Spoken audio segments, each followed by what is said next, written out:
ગીર ગઢડા તાલુકાના પાતાપર ગામ અને કાંધી ગામની રાવલ નદીમાંથી મોટા પાયે ખનિજ ચોરી ઝડપી પાડતું વહીવટી તંત્ર.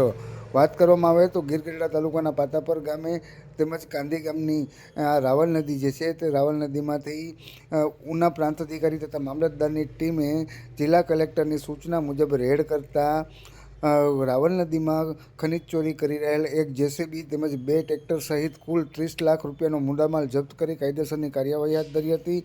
તો બીજી તરફ આ જપ્ત કરેલો તમામ જે મુદ્દામાલ છે તે વહીવટીતંત્ર દ્વારા ગીર ગઢડા તાલુકા પંચાયત કચેરી ખાતે રાખવામાં આવ્યો છે. ત્યારે સમગ્ર મામલે ઉના પ્રાંતની ટીમ અને મામલતદારની ટીમ દ્વારા રાવલ નદીમાં ખનિજ ચોરી કરતા ભૂમાફિયાઓ માટે દરોડા પાડવામાં આવતા ભૂમાફિયાઓમાં પણ ક્યાંક ને ક્યાંક ફફડાટ જે છે તે જોવા મળી રહ્યો છે. ત્યારે વ્યાપક પ્રમાણમાં મુદ્દામાલ જે છે તે પ્રાંત અધિકારીએ જપ્ત કર્યો છે.